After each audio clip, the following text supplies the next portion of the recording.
Well, usually when we talk about a child's behavior at the family dinner table, we think of it as like a simple battle of wills. Yeah. It's the classic standoff, right? You put the Yeah. broccoli on the plate, the child pushes the plate away, and then the negotiation begins. Right, yeah. It's the standard vegetables versus dessert dynamic, a very binary, predictable situation. Exactly. It's eat your peas or no ice cream. It's clean. And frankly, it's comforting for adults because we like things to be visible and easily categorized. Oh, totally. We see a kid refusing food, and we instantly label it. We say, oh, they're just going through a phase, or, well, they're just a picky eater. Right. But when you step into the world of childhood anxiety, that neat little dinner table negotiation is just completely shattered. We're looking at a behavioral landscape that is incredibly murky. It really is. And today, we're unpacking a fascinating stack of sources from an organization called MentalSpace. Yeah, and they detail a massive, comprehensive K-12 school mental health support system that's rolling out across Georgia. Right, but to understand the sheer scale of this statewide infrastructure, we actually need to start incredibly small. We have to look at the silent struggles happening inside the students themselves, which is why we are doing this deep dive today. Which is the only place to start, really. The material we are looking at today perfectly illustrates why we absolutely must look past surface-level behaviors to find the true root causes of anxiety. Yeah, because what looks like stubborn defiance to an exhausted parent is often, a child's desperate, silent attempt at survival. Exactly. Okay, let's unpack this, because the source material brings up a specific scenario that is going to sound eerily familiar to a lot of you listening.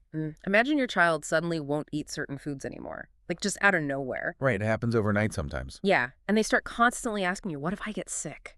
Or they start begging, literally pleading in tears to stay home from school. Which is incredibly distressing for a parent to witness. Totally. Our sources point out that kids exhibiting these behaviors are not just being difficult or going through a nervous phase. They are often battling a recognized, intense fear of vomiting, which is called emetophobia. And the way this manifests is wild. They might start obsessively over-checking expiration dates on food. Think about that for a second. It's like living with a tiny, terrified health inspector who feels the weight of the entire world on their small shoulders every single time they open the fridge. What's fascinating here is the psychological mechanism driving that tiny health inspector. When we see a child scrutinizing the printed date on a milk carton for 5 minutes, we are witnessing a profound, agonizing need for control. Because it's not just about disliking getting sick, right? Nobody likes that. Right. Obviously, nobody enjoys getting sick. But emetophobia is a consuming, paralyzing terror of the physical act itself, and more importantly, the perceived absolute loss of control that accompanies it. So the kid isn't actually trying to make dinner time miserable for the parents. They are just trying to manage an impossible internal equation. Precisely. Why do these specific behaviors manifest? Because the child is desperately seeking any variable in their life that they can actually manage. Like checking the date or asking for reassurance. Yes. If they check the date 3 times, or if they ask for reassurance for the 5th time today, they are constructing a psychological fortress. They are trying to build walls of safety to avoid any mathematical chance of their absolute worst fear coming true. But the tragedy of that fortress is that it ends up trapping them, Our sources use a phrase that really stuck with me. They say that over time, this unchecked fear can quietly shrink their world. Yeah, that phrase is clinically devastating, because it happens so gradually that parents often don't realize the severity until the world is microscopic. Right. Because this phobia is so often misdiagnosed by parents as mere pickiness, the avoidance behaviors aren't treated. They're just allowed to escalate. Exactly. The child avoids one food, then a whole food group. Then they refuse to enter the kitchen entirely. They start skipping meals. And then they start steering clear of restaurants. And most devastatingly, they start avoiding school. It makes school feel fundamentally unsafe. And when that avoidance extends to the school environment, the escalation becomes an absolute crisis. And to me, that is a heartbreaking paradox. School is an institution fundamentally built for expanding a child's mind. It is quite literally designed to broaden their horizons. Yet, for a child battling emetophobia, school becomes the very environment that shrinks their world. Let's look at why that is, systemically, from the child's perspective. I mean, think about a standard middle school cafeteria. Oh, it's a nightmare for them. For a child with emetophobia, a cafeteria is the ultimate inescapable trigger zone. It is inherently unpredictable. Yeah, it is loud, it is crowded, there are 100 different conflicting food smells hitting them at once. And there are hundreds of other children, any one of whom might be coughing, looking pale, or complaining of a stomach ache. Right, and the child cannot control any of that. They can't check the expiration dates on the mass-produced cafeteria trays. They can't control if the kid sitting next to them ate something bad for breakfast. Exactly. That profound unpredictability is exactly why the child begs to stay home. They aren't trying to skip a math test because they didn't study. Right, their brain has categorized the school cafeteria as an active, severe threat zone. Their sympathetic nervous system is firing as if they are in physical danger. So we have a child whose world has shrunk down to the size of a safe room in their house, terrified of their own body and their environment. Which leads to the obvious question for you, the listener, and for us. How do we fix it? I mean, how do medical professionals help a child safely expand that world again without deeply traumatizing them in the process? Well, the encouraging news from our MentalSpace sources is that emetophobia is very well understood by clinicians. Right. They utilize evidence-based approaches, specifically cognitive behavioral therapy, or CBT, and what the text calls gentle, gradual exposure. And they stress that a licensed clinician has to build a customized plan so the child can face this at their own pace. But I have to be honest, I read that and immediately hit a mental roadblock. I imagine the word exposure is what tripped you up. Completely. Wait, if a kid is entirely, paralyzingly terrified of throwing up, how on earth do you expose them to that gently without causing a total catastrophic meltdown? It sounds counterintuitive, I know. I mean, exposure therapy for a fear of spiders means looking at a spider in a glass box. Exposure therapy for vomiting. That sounds intense and honestly a bit barbaric. How is that gentle? This raises an important question, and it's one that parents struggle with all the time when they hear the clinical term exposure therapy. Because the assumption is that we are going to force the child into their worst nightmare. Exactly. You are absolutely right to push back on that. But if we lean into the specific phrasing of our source text, the key words are gentle, gradual exposure done at their own pace. So it has to be under the guidance of a licensed professional. Yes, it is not about forcing the physical act of getting sick. It's about carefully, methodically dismantling the neurological fear surrounding it.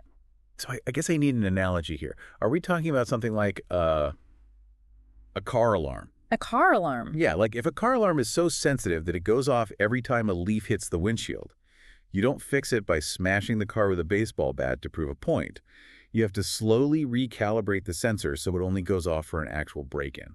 Is that what CBT is doing? That is a brilliant way to look at it. The child's brain has a faulty alarm system that is treating a slightly overripe banana like a life-threatening emergency. So gradual exposure is the recalibration of that alarm. Exactly. In a clinician's office, this starts incredibly small. It might just be the therapist and the child writing the word vomit on a piece of paper. Just writing the word. Yes, and simply sitting together with the mild anxiety that produces until that anxiety naturally fades. Then, maybe in a few weeks, it's looking at a cartoon drawing of someone looking unwell. Oh, wow. So they aren't even dealing with the physical act at all in the beginning. Not at all. Much later in the process, it might be eating a completely safe, normal piece of candy that simply looks like a pill. Okay, so the clinician is teaching the child's brain that the anxiety will peak, the alarm will sound, but it will also pass, and they will survive it. Right. They're slowly rewiring the fear response. It's not about flooding them with terror. It's about giving them the neurological tools to safely expand their world again. That makes so much more sense. But here is the massive real-world hurdle. Navigating cognitive behavioral therapy, finding a specialist who actually understands niche phobias, that's hard. It is incredibly daunting for parents to figure out on their own. Yeah, and setting up this highly specialized exposure therapy, even if a parent knows their kid needs this, the wait lists for pediatric psychologists in the private sector can be 6 to 9 months long. And during those 9 months, the child is still refusing to eat and refusing to go to school. The world keeps shrinking. Which brings us to the systemic solution, and why looking at the broader infrastructure is so vital. We have to bridge that massive gap between a child's urgent clinical need and a family's realistic ability to access care. Which is exactly what MentalSpace is doing. Right. Here's where it gets really interesting, because the logistics of what MentalSpace is doing in Georgia K-12 schools are just staggering. According to our sources, they are providing a comprehensive ecosystem right where the kids already are, at school. Yes, and we are talking about same-day teletherapy. Let that sink in. Same day. It's wild. They also provide dedicated therapist teams for each specific school, crisis intervention, suicide and violence prevention, staff wellness programs, and family counseling. And they specifically note that their therapists are licensed, diverse, and culturally competent. Which is so important. I mean, it completely disrupts the traditional healthcare delivery model. Yeah. That model is historically built on making the patient wait and travel. Exactly. But bringing it to the school changes everything. But I need to challenge one piece of this. The text highlights same-day teletherapy in a school setting. I understand that bypasses the months-long wait list, which is amazing. Right. But if a child is having a full-blown panic attack in the nurse's office, like if they're hyperventilating because they are convinced they are going to get sick, Right. isn't putting a screen in front of them less effective than having a physical counselor there to give them a hug or talk them down in person? It's a fair concern, but we have to look at the clinical reality of an acute anxiety crisis. Okay, what do you mean? When a child is in the middle of a panic attack, their prefrontal cortex, the logical part of the brain, is essentially offline. What they need is immediate, specialized de-escalation. So a well-meaning school nurse might not be enough. Right. Having a nurse who isn't trained in CBT try to comfort them often unintentionally reinforces the fear. And telling the child they have an in-person appointment in 4 months is clinically useless. Oh, I see. So the immediacy of the screen beats the delayed physical presence. Exactly. Logistically, the child goes to a quiet, secure room at the school, logs into a secure tablet, and is instantly connected with a licensed therapist who knows exactly how to guide them through grounding exercises. Same-day access intercepts the anxiety at the peak of the crisis, before it solidifies into chronic school avoidance. That is huge. It is. And reading through the services they offer, it isn't just treating the isolated issue of the student, is it? They are casting a much wider net. Yeah, they have to. And that's what makes this a true ecosystem rather than just a quick fix. Notice that the MentalSpace services explicitly include family counseling and staff wellness. Let's go back to our tiny health inspector with emetophobia. Treating just the child is only half the battle. Right, the parents desperately need counseling to understand the mechanics of CBT. So they know why they shouldn't accommodate the fear by cooking 4 different meals a night, which just reinforces the anxiety. And the staff wellness piece is critical too, because I imagine being a teacher trying to manage a classroom of 30 kids while one child is having a meltdown over a spilled carton of milk takes a massive emotional toll. Oh, a tremendous toll. If a teacher is burned out, exhausted, and highly reactive, their baseline stress level is going to spike the anxiety of every vulnerable child in that classroom. So MentalSpace is treating the entire school ecosystem to ensure the environment itself is resilient and healthy. Which brings us to a really crucial pivot point, because we can sit here and talk about how a comprehensive system with dedicated teams, same-day access, and staff wellness sounds like an absolute utopia. But a utopia doesn't help anyone if it can't function in the real world. Exactly. This massive systemic program is only effective if it's legally compliant for the schools, if it actually produces clinical results, and most importantly, if it is financially accessible to the families who need it most. So let's look at how they are removing those barriers, because the administrative and financial friction is usually where these well-intentioned programs die. Right. Let's start with the legal friction for the schools, because this bridges the gap between the terrified child and the stressed-out principal. Yes, the text highlights that MentalSpace is HIPAA and FUPA compliant. Now, for anyone unfamiliar, FERPA is the strict federal law that protects the privacy of a student's educational records. They also explicitly mention providing urgent support for HB 268 compliance, noting a deadline of July 2026. And HB 268 is the new state legislation in Georgia, mandating that schools have these specific mental health safety nets in place. And that deadline is staring these school districts in the face right now.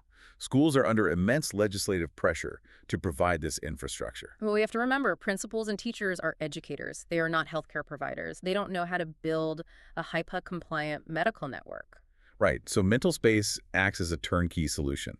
It absorbs that entire legal and administrative burden so the schools can actually just focus on teaching while knowing the students are safe. But the piece that really caught my eye was the financial barrier. Oh, absolutely. Our sources outline the insurance financials, and rather than reading a whole brochure to you, I'll just say they accept almost every major commercial insurance plan in the state. Like BCBS, Cigna, Aetna, UHC, Humana, Peach State, CareSource, and Amerigroup. Yeah, but the line in the text that made me stop reading and circle it in red ink was this. Medicaid cost is $0.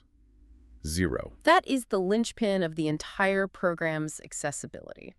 So what does this all mean? To me, it means we are talking about actively dismantling the massive financial wall that usually keeps lower-income families from ever accessing specialized care for something like a niche phobia. It really is a game changer. Think about it. If you are a single parent working 2 jobs and your kid won't eat because of a deeply irrational fear, you usually don't have the luxury of paying hundreds of dollars an hour out of pocket for a private pediatric CBT specialist. No, you can't afford a 9-month wait list either. You just try to force them to eat, which makes it worse. By making Medicaid access $0, MentalSpace is fundamentally democratizing mental health care. It entirely removes the financial friction.